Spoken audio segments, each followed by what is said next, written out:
Dan yang saya hormati Bapak Ibu Guru SDN dan Lengan beserta siswa-siswi SDN dan Lengan yang saya banggakan.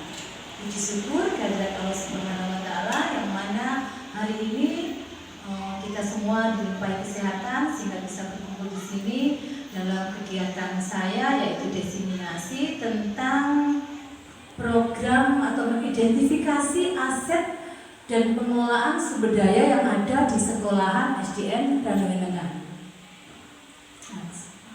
Di sini tujuan dari diseminasi ini adalah untuk mengidentifikasi berbagai sumber daya yang ada di sarana keuangan, yaitu biasanya dari pos, dana sosial lainnya juga, itu adalah faktor abiotiknya.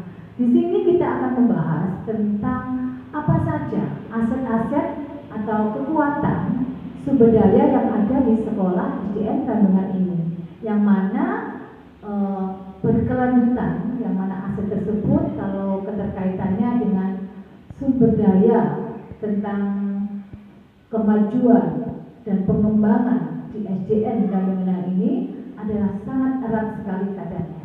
Yang pertama adalah kita membahas tentang apa saja sih aset yang ada di SDN ini, di mana ada 7 aset atau kekuatan sebagai pengembangan di SDN kita.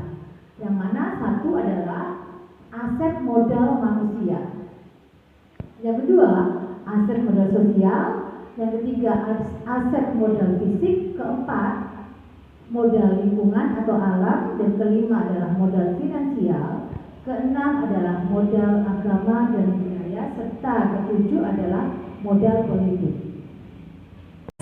Bisa juga dari operasi sekolah dengan pemanfaatan tanaman di sekitar sekolah. Seperti itu. Terima kasih Bu Desi, betul sekali ya. Salah satu modal finansial kita adalah yang utama itu dari dana pos, juga dari hasil. Saya membacakan untuk modal aset, bukan politik, modal politik ya. Kewenangan dinas pendidikan, kewenangan kepala sekolah, dan pemerintah desa. Nah, sekarang ini saya ingin membacakan tentang aset sosial, ya. Modal sosial dalam lingkungan di SDN kita yaitu adanya komunikasi praktisi, dukungan masyarakat, ya, adanya lingkungan sekitar, puskesmas, polisi, dan TNI. Jadi yang dimaksud di sini mungkin dengan kegiatan sosial yang ada hubungannya dengan puskesmas, yaitu dengan adanya hubungan kerjasama kita tentang kesehatan siswa-siswi didik kami. Kalau dengan Bapak TNI dan kepolisian yaitu Babinsa, mungkin kerjasamanya di bidang untuk kenakalan atau tindakan pencegahan kekerasan pada siswa-siswi SDN kita. Dari sini ada yang perlu ditanyakan, Bapak Ibu, monggo ada yang tanyakan? Iya, Bu Dwi, monggo Bu Dwi.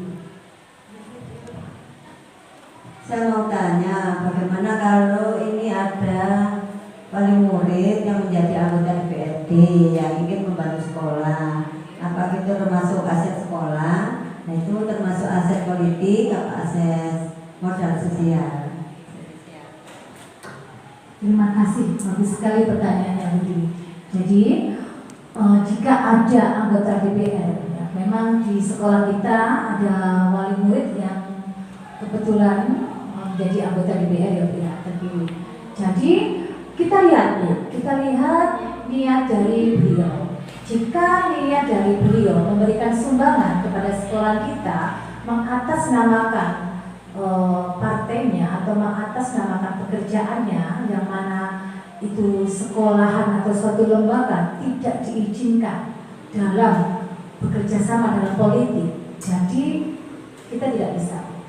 Jadi bukan merupakan aset karena niatnya dalam politik atau mengkaitkan dengan partainya tersebut. Jadi kita dilarang. Namun itu bisa kita masukkan aset jika niatnya adalah benar-benar tanpa tanpa modus ya, istilahnya tanpa iming-iming politik, benar-benar ingin membantu di SD kami, dan itu boleh namun tidak berupa uang, langsung berupa pembangunan tanpa tepeng niat apapun. Nah nanti itu bisa menjadi atas